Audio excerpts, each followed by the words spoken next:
As our living planet drifted on the sea of eternity, soon after the dawning of the 20th century, the winds of change began to blow.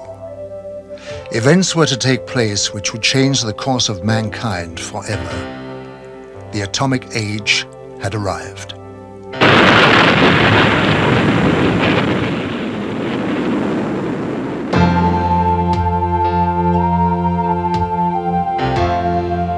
As man detonated weapons of immense power, lights started to appear in the sky in a way that suggested that something was following the course of events. The shattering thought imposed itself that we were perhaps not the only inhabitants of the universe. Since the beginning of civilization, we had been watching the stars, never dreaming that they, in turn, might be watching us. History was about to change.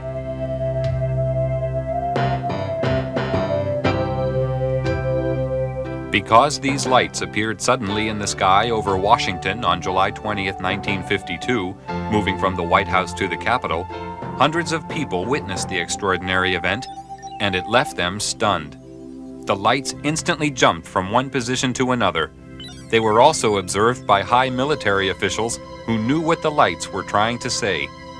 The public had never seen anything like this, whereas the military had already a long history of involvement with these alien visitors, but had kept it from the public.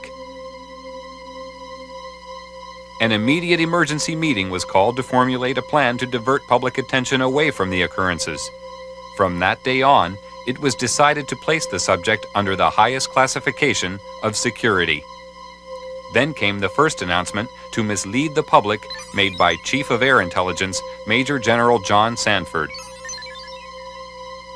We can say that the recent sightings are in no way connected with any secret development by any agency of the United States. From that day on, the biggest secret of the century began. How did it all start?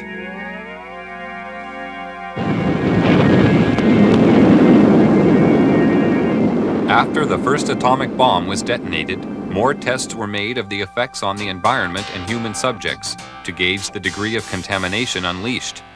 No knowledge of the devastating long-term effects existed at this time.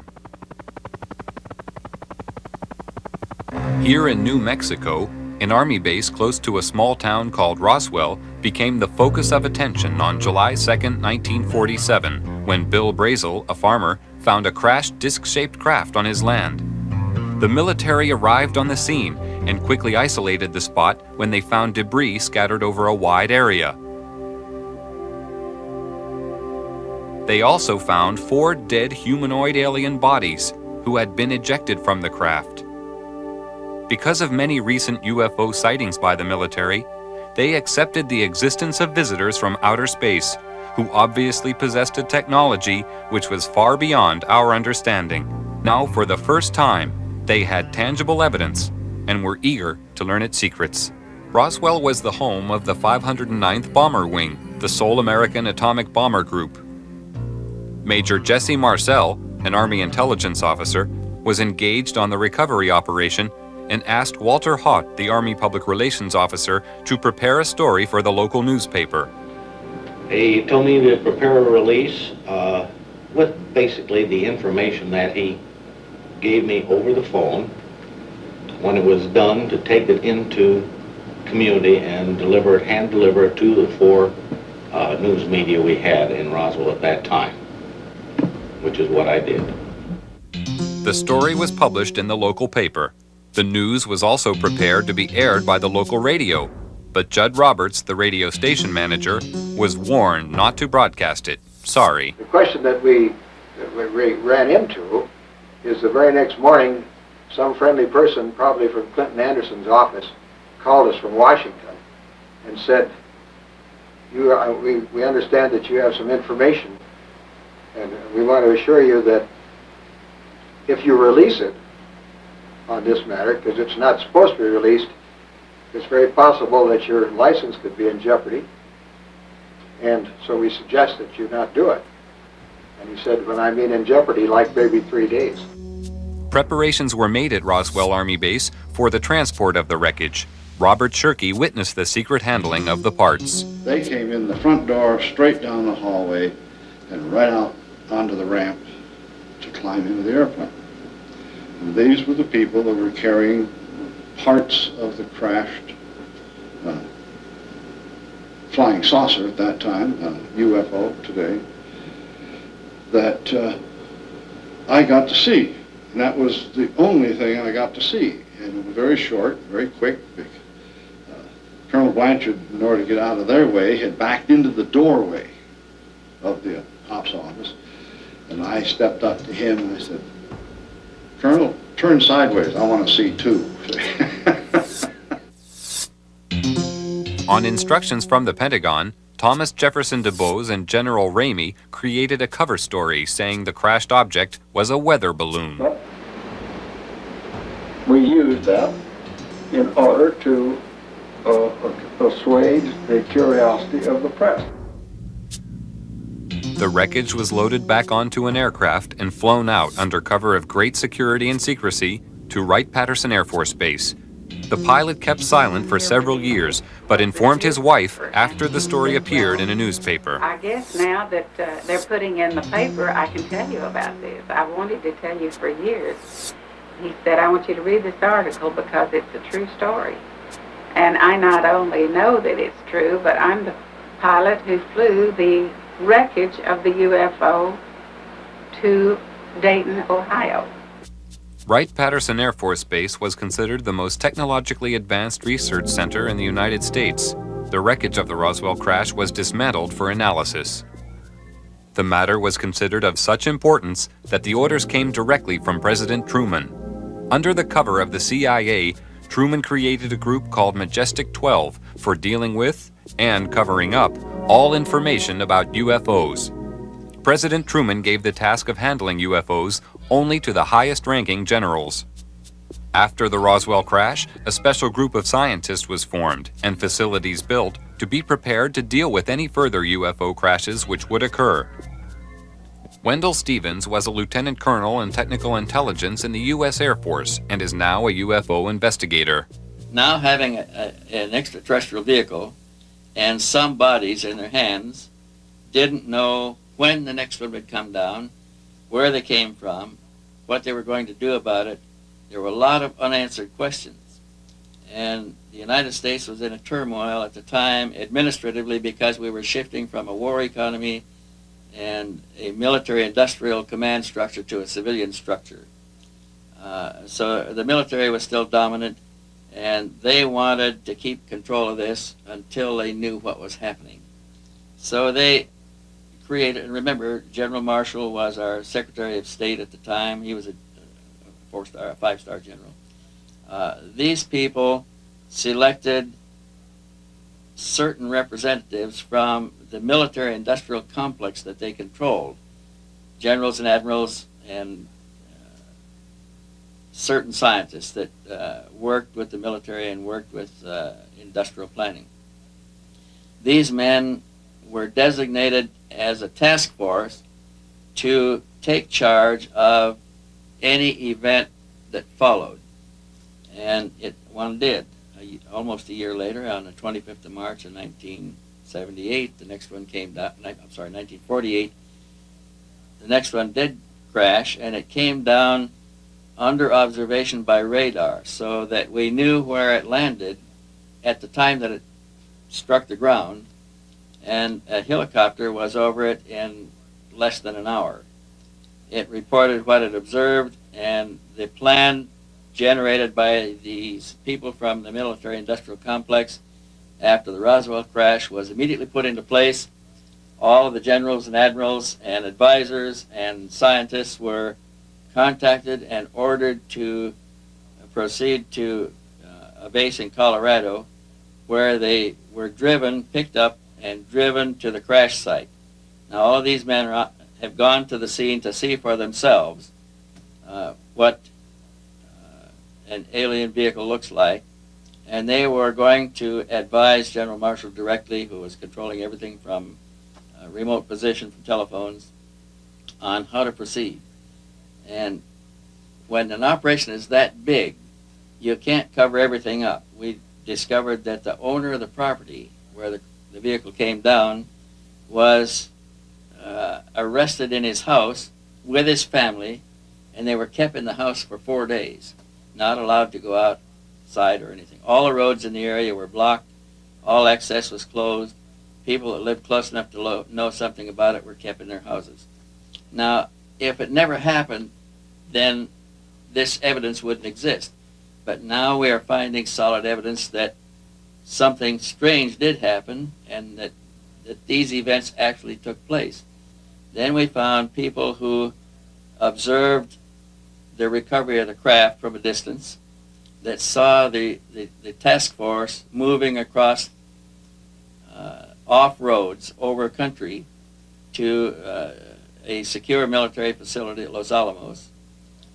And with these leads, we were able to turn up other witnesses, all of whom had been sworn to secrecy by their superiors at the time they participated in these events. And only a few of them would talk to us, and only on condition that they not be identified because of their vulnerability. What happens in a case of violation of security oaths of this nature, they could lose all pay and allowances due or ever to become due. They could be imprisoned. They could be fined a lot of things that none of them could stand. Through Secretary of State General Marshall, the security of the UFO situation was intensified. A closer relationship developed between the military and Majestic 12. As time passed, the power of Majestic 12 grew stronger. Virgil Armstrong was an intelligence officer with the CIA and worked with highly classified assignments. He retired with the rank of major. I received documents which said that a UFO had landed in the middle of White Sands, New Mexico proving grounds, and that this object was inert, was under surveillance, and would be kept under surveillance until they could determine whether it was hostile or friendly. It later turned out that it was friendly in that the occupants were dead, and when we got aboard, there were 5 bodies. The bodies were diminutive in size, in other words, 3.5 feet. The largest one was just under 4 feet. 2 of them were obviously the commanding officers because 2 of them wore epaulets on their shoulders. Later turns out that they were all male. When we flew them back to Wright-Patterson, of course, the examination, physical examination, and the autopsy, of course, revealed that they were indeed all male. From descriptions given by several witnesses, the aliens have very large eyes, a small nose, and a small mouth. They are usually about 3 feet 6 inches in height and have no body hair. Now, consider, if you will, the position of the United States government at this time. They proudly thought of themselves as the most powerful nation on Earth, having recently produced the atomic bomb and won World War II with it. They had built a jet aircraft that exceeded the speed of sound in flight, or would, in October of '47. They had built bombers with intercontinental range that carried weapons of enormous destruction. Now, imagine what it was like for these same leaders, all of whom had witnessed the panic of the Orson Welles broadcast in the War of the Worlds in 1938. Thousands of Americans panicked at a realistically presented invasion of Earth. But imagine their horror as they actually viewed the dead bodies of the real aliens. Imagine their shock as they tried to determine how these saucers were powered and could discover no part even remotely similar to components they were familiar with. No cylinders, no pistons, no propellers, no vacuum tubes. It's only when you fully understand the overwhelming helplessness the government was faced with in the summer of 1947 Can you comprehend their perceived need for a total, thorough, and sweeping cover-up to include the use of deadly force?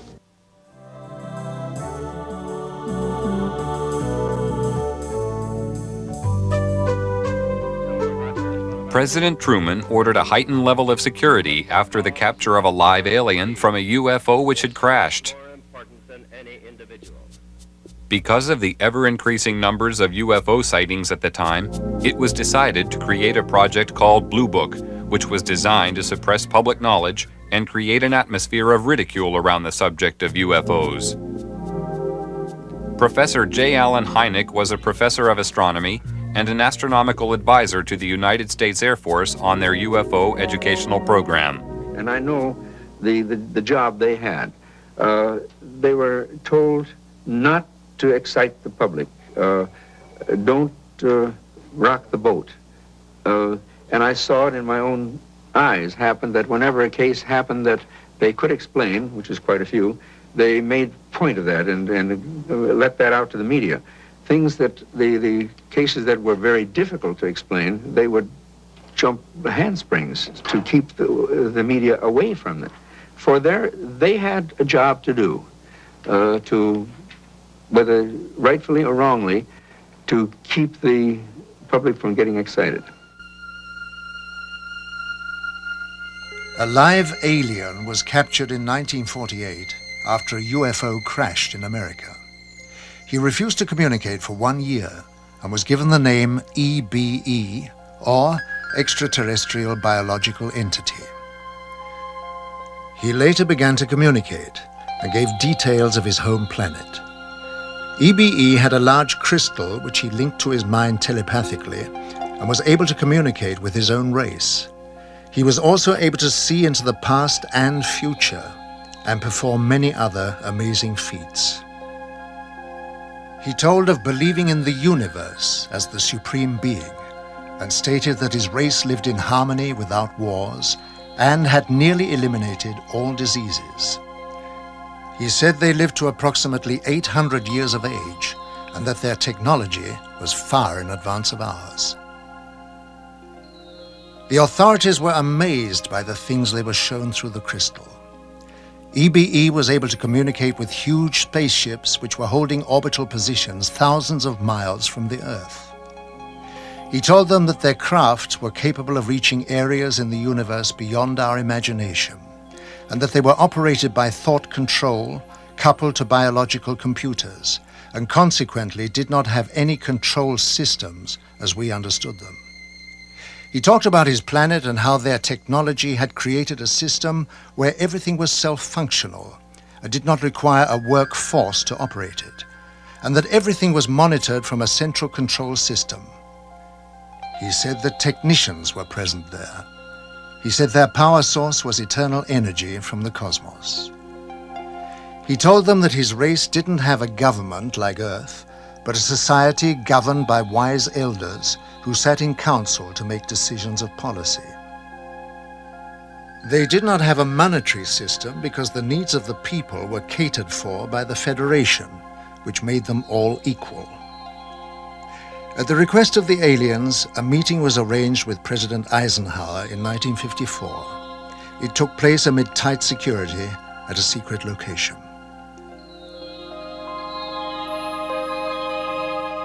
At this meeting, negotiations took place regarding the permitted presence of the aliens on Earth. Eisenhower told the aliens that the world was not yet ready for them.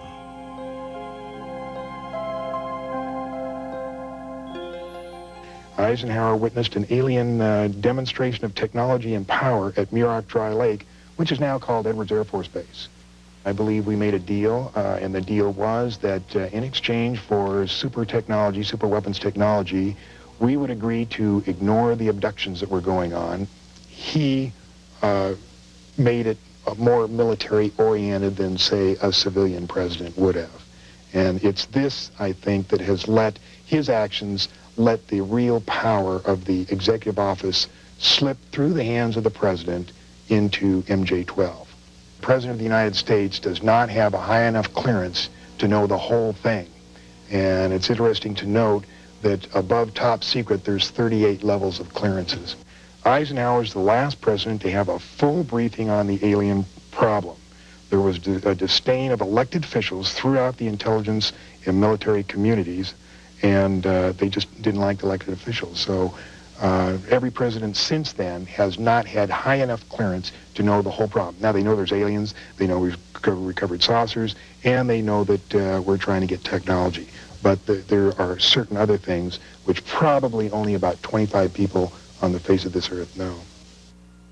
But while the visitors monitor our every move with their superior technology, being technically advanced does not always ensure their own safety. This was proved by the UFO crash in the Kalahari Desert in 1989. One of the most documented cases of all time referred to a 60-foot wide spacecraft which was forced down on the border of South Africa. This craft impacted with the desert at high speed, causing a crater 450 feet in diameter and 36 feet deep. Official military documents reveal that the craft entered South African airspace at 1:45 p.m. on the 7th of May 1989 and was intercepted by 2 Mirage jet fighters. Because the craft failed to respond to communication, one of the fighters was ordered to attack the craft with an experimental laser cannon. This caused the craft to lose altitude and crash. After the craft was retrieved, it was removed to a secret Air Force base, and on arrival at this base, it was found a door had partially opened in the side of the craft. Hydraulic pumping gear was brought to the scene, and the door was forced open. When this was done, 2 aliens staggered out of the craft, and it was found that one appeared to be seriously injured. They were immediately arrested and removed to a medical center, where a medical team was sent in to try to assist. The authorities at the scene entered the UFO, and hieroglyphics were found inside the machine, alien hieroglyphics of course, and various items of electronic equipment were also removed from the craft. The retrieval team from America arrived eventually, and the object plus the aliens were eventually taken by C-5 Galaxy transporters back to Wright-Patterson Air Force Base, where further analysis was taken on. When the military entered the craft, they quickly removed portable equipment and instruments, some of which were considered useful as potential weapons. This was not certain at the time, but was clarified after scientific investigation. Also found aboard the craft were a series of hieroglyphics, which indicated that the aliens had a written form of communication. The writing gave the impression of an alien alphabet, but it is not known if any of the scientists present were able to understand its meaning. Data found on the craft were stored on a system of silicone slides. It was obvious to everybody at the site that they were dealing with a very advanced technology, including the propulsion system. As more and more alien technology comes into the possession of our scientists, more understanding is being gained about the physics involved in producing propulsion systems capable of taking man deep into space.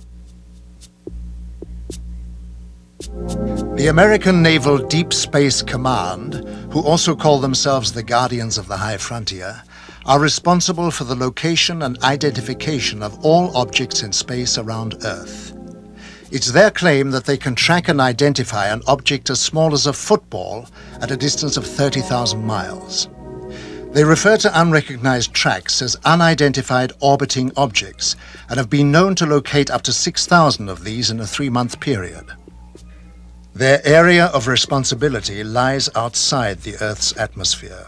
Below this level, the monitoring of the sky is taken over by NORAD, which is the North American Air Defense Network. Larger radio telescopes are on station throughout the world. They can scan the heavens to distances of hundreds of light years. This network of space surveillance ensures that any object heading towards the Earth can be tracked from a vast distance. As an object approaches, it is monitored throughout its journey. If any object should land or crash on Earth, the contact point is known immediately, and quick response teams swiftly arrive on the scene. This network was created after the Roswell incident, and since that time has developed into a sophisticated search and retrieval operation. Quick response teams are located in strategic positions throughout the world. Once there, they isolate the area and ensure that the public is kept unaware of sensitive incidents. All over in NATO, they are interested. It's generals and colonels. The Americans are interested, the English are interested. Everybody knows about it. I was one in Wiesbaden with one of the squadrons down there, and I worked with a colonel. And one afternoon I was going to nearby town, I don't remember the name. And I went to the office in civil clothes to pick up something, and he was sitting there. "Hey, Major," he said, "where are you going?" "I'm going to city." "What is that?" He pointed. I had my badge here with a flying saucer on my blue jacket. I said, "What?" "That, damn it, that." I said, "Nothing. It's a flying saucer." I said, "It couldn't be. You Americans have proven they don't exist." "Shut up," he said. He took the telephone and rang. "Jack, Pete, come on down." And in a sudden, we had 5 officers and himself. And we talked for 3 hours. And they knew exactly as much as I did. So everybody knows about it. And it is not illegal. And you are not disliked. I have talked with generals for hours, not on my purpose. They asked me to talk with them about it. They have received my magazine, UFO Contact, for years. So they are interested, but since the public opinion is secrecy, they can't go any further. Although many years have passed since the beginning of the UFO era, the veil of secrecy has remained to keep the public uninformed. Despite the suppression of information, millions of people throughout the world are still seeing and reporting the presence of UFOs in our airspace. And many more millions are now firm believers in the presence of extraterrestrial flying machines. They know that UFOs exist. I think what has happened over the years, the government has lied so much that they have painted themselves into a corner, and it's almost impossible for them to tell the truth today. The biggest secret in the history of mankind, and the government is not going to let this out. There is no way to get anything out under the Freedom of Information Act. In Russia, the subject of UFOs is now out in the open. Marina Popovich is a retired Russian cosmonaut and fighter pilot. During her military career, she was twice awarded her country's highest military order, Hero of the Soviet Union. She is now one of Russia's leading UFO researchers. 10 years ago, people only made jokes about this subject. Now the attitude to UFOs is very positive. The majority, 80%, think there is extraterrestrial intelligence and that this intelligence is trying to establish mutual contact with us. Now cosmonauts and pilots are more willing to report their contacts with UFOs when they have taken place. Unlike the rest of the world, the Soviet Union has an openness about the subject of UFOs. They even have a monthly television program devoted entirely to it. In the near future, university courses will also be available to study the subject. Several Soviet generals have already stated that there is no question as to what UFOs are. We know they are alien spacecraft. But at the Center for UFO Studies, we have a computerized data bank that now has more than 75,000 UFO reports on it. And what is even more interesting, they come from, by latest count, from 133 countries. When you start reeling off the countries, it sounds like a roll call at the United Nations. And even more interesting, than just numbers themselves don't mean so much, but the thing that finally convinced me that we were not dealing with nonsense is basically the caliber of the witnesses. Many of the reports are made by highly responsible people, impeccable integrity, people in technical training, air traffic controllers and military and commercial pilots. Finally got to the point, and it took me quite some time. I finally got to the point, however, where I simply said, I can't continue to call these people deluded or nuts. They are seeing something. Something is real. The late J. Allen Hynek was an astronomer, just like I am. His background and mine are very similar. He was for many years a professor of astronomy, and so was I. And what Hynek said was, UFO research is leading us kicking and screaming into the science of the 21st century. Like Hynek, I sought to debunk the reality of UFO phenomena, and like him, discovered just the opposite. Technology has advanced rapidly over the past 50 years for all the world to see. But in secret locations, amid tight security, the true advance of technology is hidden from public knowledge. From one such location came the stealth bomber. This futuristic aircraft is the only type known which has the ability to fly into radar-protected areas unobserved, almost without sound, to perform whatever task is necessary. The technology used in the production of the aircraft is a giant leap forward from conventional technology, and the question has to be asked, where did it come from? At one super-secret US government test facility situated in the Nevada desert, strange glowing lights are regularly seen performing aerobatic displays which are far beyond the capability of our known aircraft. They seem to be intelligently controlled. Can this be yet another example of some secret, very advanced technology? Or are the authorities hiding some exotic foreign contrivance? Here at Area 51, also known as Dreamland, is the most highly protected and secret facility in the whole of the United States. Bob Lazar, a physicist, worked on special projects within this complex and felt compelled to reveal what he saw. They are actively and have in their possession alien spacecraft, and they are actively undergoing analysis and flying them. They set up and produce their own gravitational field. Just as the Earth holds all matter down, they produce that same field, but out of phase, and it repels itself. The effects that can cause, the way in which everything operates is by all intents and purposes magic. I mean, it is so far beyond our level of technology. Why is such technology available only to the few and not to the whole of mankind? Have we the right to know? Are we ready for it yet? Or is the race for technological advantage more important? Why keep a secret about probably one of the most important events in history, that there's been contact from an alien civilization? It's a significant event in history, more significant than anything. With the tremendous distances involved, travel to the stars would seem impossible. But with man's endeavor and resourcefulness, these problems will be overcome as they always have been in the past. Scientific estimates tell us that there will be a breakthrough in space travel in the near future. When the boundaries of distance break down, the Earth will become our home, the universe our world.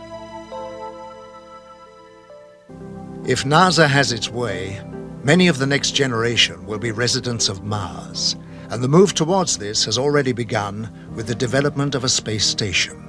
This was the essential first step towards making man a citizen of the universe. What is really the long-range purpose of the space station? And we have worked on that question for a long time in NASA. We have started in the early 60s under the guidance of Dr. Wernher von Braun and others to look at long-range goals beyond the moon, beyond Mars even. And only recently, in fact it was July 20th, 1989, the 20th anniversary of the landing of Apollo 11 on the moon, that President George Bush proposed a new program, a long-range program, with a goal to return to the moon and eventually go on to Mars, to the United States, as a long-range commitment. And as we develop the space station itself will be used as a test bed, as a laboratory to test new technologies. And you need space to develop those technologies. As long as we are still on Earth, we can just talk about it. The question of which technology to use for this new, what we call the Space Exploration Initiative, that's the name, SEI, Space Exploration Initiative, what technology to use in the area of propulsion or life support or materials and structures and power and communications is being analyzed and investigated by NASA right now. And we're doing it in a number of categories. We're looking at present-day technologies, tomorrow technologies, and advanced technologies which are day after tomorrow. What was yesterday's science fiction is today's very palpable truth. Grandfather's spine-chilling fantasies have become an indispensable part of modern life. Vesco Von Puttkamer was NASA's advisor to the creator of Star Trek, Gene Roddenberry. You know, the reason I worked with Gene Roddenberry was because he wanted us to help him portray a future 200 years from now as we would like it to be. Very positive, technology having become our friend instead of our enemy, technology as a partner of humans. And of course the story itself of this machine, Voyager or Veger, looking for its maker, its creator, which is really a metaphor of humans looking for their God. And it's the God-seeker story. And so he wanted NASA to show that the technology which the movie and his TV series depicts is accurate, that the physics is accurate, that the mathematics is accurate, that the astronomy is accurate. The propulsion system of the Star Trek consists of two major elements. One is the energy source, just to provide energy, which is the antimatter system. That makes sense, that could be done. But the propulsion itself, to push the ship, it's called a warp drive, and that has to do with changing space itself and flying faster than the speed of light. We know what antimatter is, and that when you have antimatter and real matter and it comes together, you get a tremendous explosion, you get tremendous energy, E equal mc square, as Einstein said.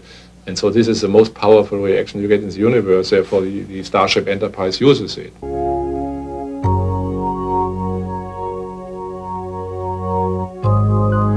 The message from the alien visitors is becoming clear. The human race is producing more problems than it is solving. A change of direction is necessary to guarantee a safe transition into the future. They are here to warn us. They started this program a couple of thousand years ago. They are very highly technical and spiritual advanced. These people have a technique that they can foretell development in cosmos for centuries. And they knew thousands of years ago what were going to happen on Earth. So they prepared for that situation. And we go forward to our time. Now they are here in our atmosphere in large numbers. They have always been here, but now they are here in large numbers to look over what we are doing, simply because they know that we'll kill ourselves in many ways. If we don't push the button, we'll be killed by poison. If we don't kill each other by poison, we'll kill each other by too many people.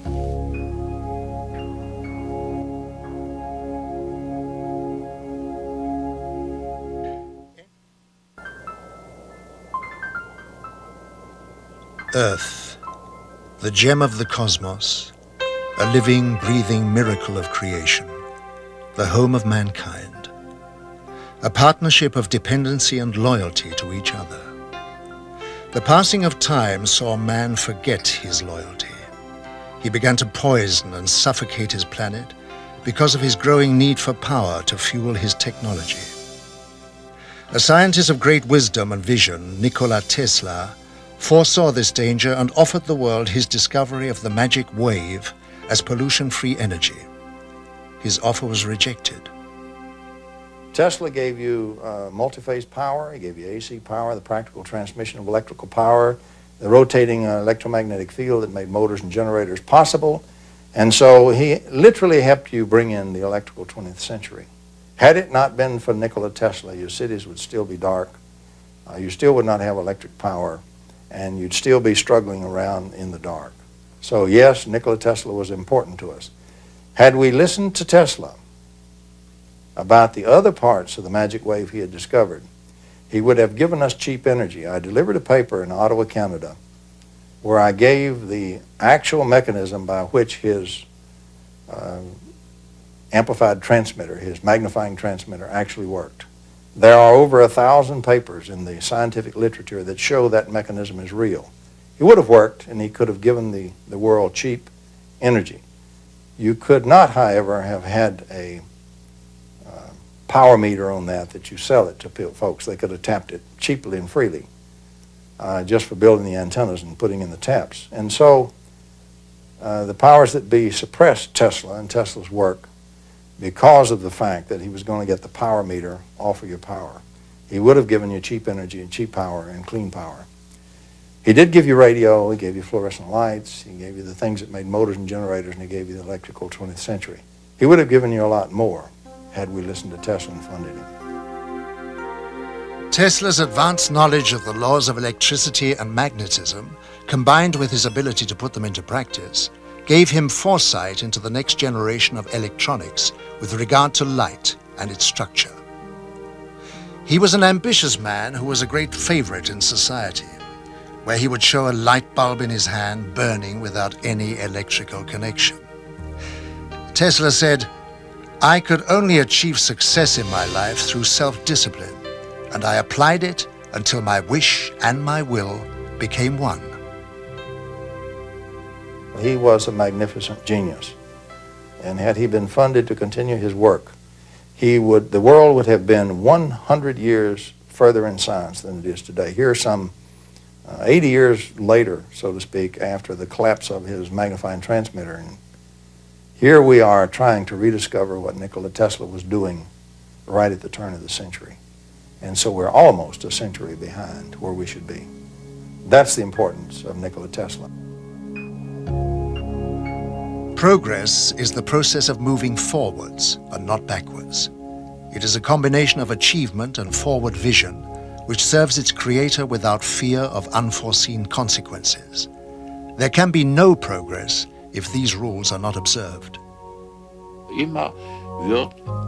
People always back something they call progress without giving it a proper definition. I think technical innovation is not progress by a long way. Technical innovation can only be progressive when it is combined with a step in the direction of humanity, and it's just that I miss. Nuclear power stations are not progress. Because of this monstrous gigantomania in the buildings and the walled-up concrete areas and the risks, you are here playing with a fire that can't be put out, and the risks are extremely inhuman. And so these gigantic buildings are put up, and especially the military-industrial building complexes, which in the end all lead to the scars of this pseudo-progress, practically destroying the natural foundations of human life. And so that the whole of society becomes, in effect, a society of chaotic beings that will lead to global suicide.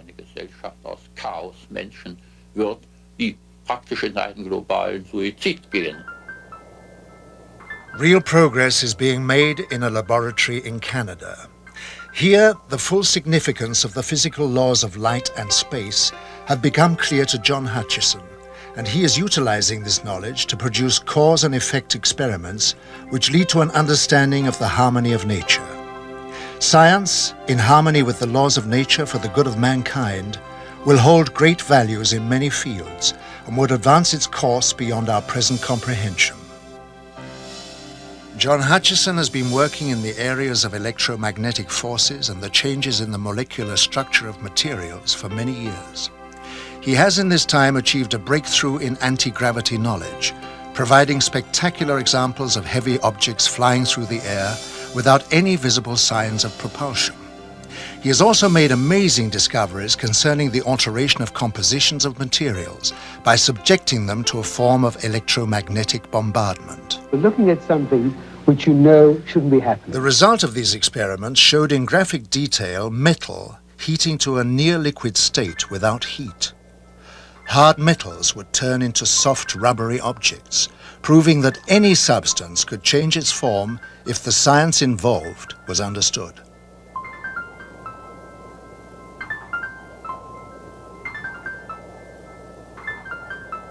I immediately realized that this had tremendous significance. It had significance in space, it had military implications, and its understanding could possibly open up a whole new energy source.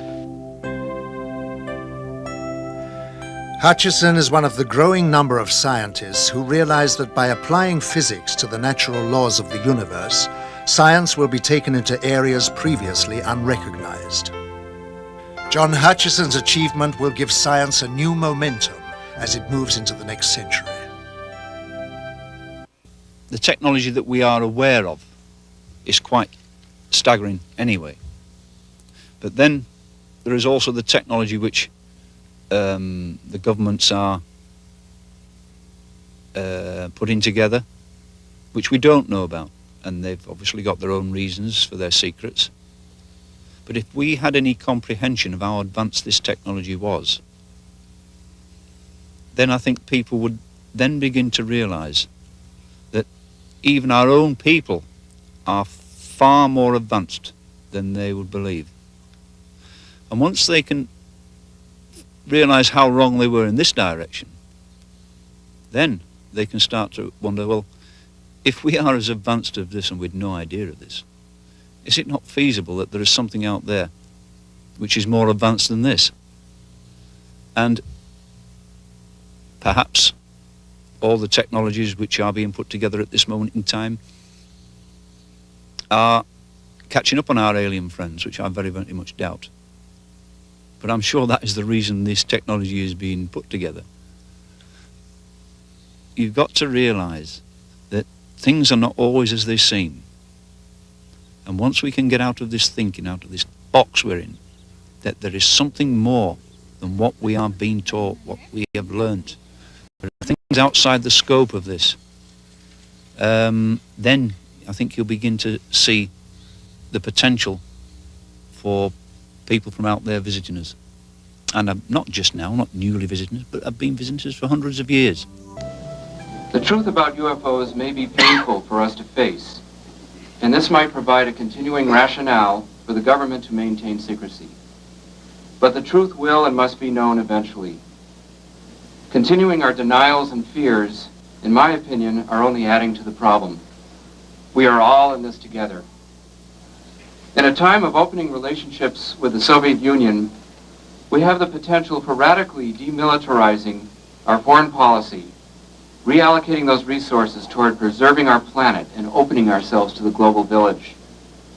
Part of that new reality is embracing the unknown and the possibility that we have visitors beyond the Earth or beyond our dimensions of time and space.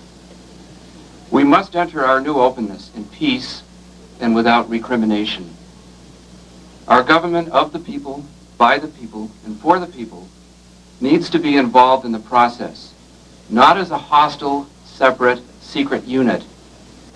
I therefore advocate an orderly, non-vindictive congressional investigation of UFOs and a change in government policy on supporting research in these and other phenomena. The late philosopher Joseph Campbell once said that we are living in a time in which our ignorance and our complacency are coming to an end. It's time we let go of our fears and evolve to a higher awareness of ourselves and our place in the universe. Maybe the cover-up was in our best interest, maybe not. Maybe the government underestimated the intelligence of the American people and decided we just couldn't handle it. But let me tell you this, the truth is still the truth, and nothing can change that. Not the military, not the government, and not me.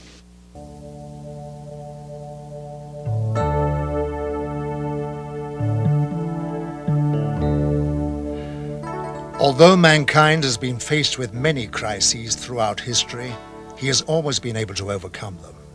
Today, the vast power and unlimited potential of man's mind is understood. In fact, he's created computers that can pick up and even reflect his own thoughts. Man is a complex whole, possessing the capability to make matter visibly change. With the power of his mind, he can tap the energy source of the cosmos to manifest all possible necessities of life for himself. Thoughts are energy. Energy influences matter. The technology involved is one of peace, as it eliminates war. And it's only a matter of time before everyone discovers this ability. If we can create in the laboratory, without any doubt, a mind-over-matter interaction that's a few parts in 10,000, certainly all you have to do is extrapolate that a little bit to come up with a mind-over-matter mastery that could happen later in our own development, and certainly what seems to be true in some of the UFO visitations. And of course also we have various case studies like Sai Baba being able to materialize and dematerialize things in his hand, or various forms of levitation. These are all things that are very real. They're not, drummed up by people. It's just that our ability to face that reality has been quite compromised. I should have known all along that the so-called new physics, in a way, actually makes all of this possible. That in a way, we physicists have kind of forgotten what we're all about. Einstein one time said that the whole purpose of science is to awaken the cosmic spiritual feeling. And we scientists are among the last to embrace that.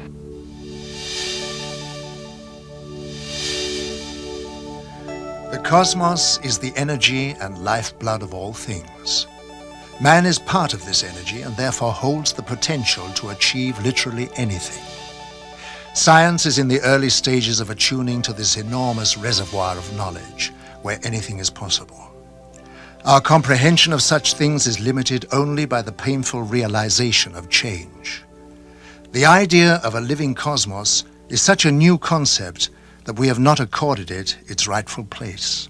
Contrary to the popular view, it can be shown and conclusively proved that that has an internal structure of incredible order and beautiful order. It's filled with electromagnetic waves going in bidirections. Pick a frequency, there's a wave going in one direction and a wave in the other direction. The wave that's going backwards is an anti-wave. It's a time-reversed wave. And the vacuum is structured. This potential, a vacuum is just potential, is all it is. This potential is filled with a harmonic series of these waves. And so it structures spatially by bidirectional wave sets, and it structures vertically in terms of harmonics. Now, if you then invoke this structure, and you do that with a nonlinear material, and you put in one wave in the nonlinear material, that material will take from the vacuum that excess structure, because it turns everything into a potential, and it will put out multiple frequencies and harmonics. That's what nonlinear materials do. Interestingly enough, if you take time-reversed waves and put in those harmonics, when they back up through, they will restore one wave. You can gather the energy and collect it and integrate it together and produce a single thing of much greater energy and lower frequency. And so what you have is the vacuum structures in frequency and spatially, and the connection are waves. And by the way, these waves do not have to move at the speed of light. They can have much greater velocity. Yes, our knowledge grows rapidly in almost every discipline. Conservative scientists in the past, or if you like, futurologists, have always been too cautious, too conservative in their estimates. We know that there's a turnover every 5 years of doubling our knowledge, with the consequence that we have a completely different view on the world. Most people can't even keep up anymore with the advance in science. They have problems understanding modern computer science, cybernetics, biogenetic engineering, or nuclear physics. We talk today about great unified models of the natural forces. The man on the street can't keep up, and he is only superficially informed about new aspects. We don't know what will happen in 20, 50, 100 or 1,000 years. However, there's one thing we do know, that whatever happens in the future, science will have advanced far more than we can possibly think of today. And no imagination, no fantastic model that we may produce today will justifiably come close to the actual advance in 1,000 years. We really do have, right now, available to be born a completely new and drastically extended and drastically more capable physics, which unfortunately 4 nations of the world have weaponized but kept secret from their citizens and from the rest of the world.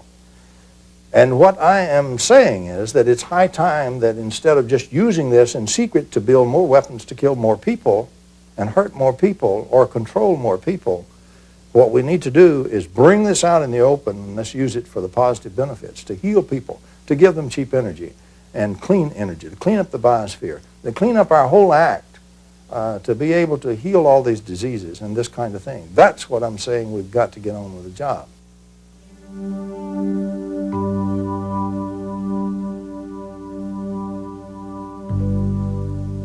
Life on your Earth is dependent on new sciences and technology to achieve advancement. When your governments were first introduced to our advanced technology, their reactions were horrendous. Because the motive to gain power and control people was foremost in their mind, the technology was suppressed from the world. Technology should be made to work for the good of all, and placed in the hands of people of understanding who care and can control it towards a free world.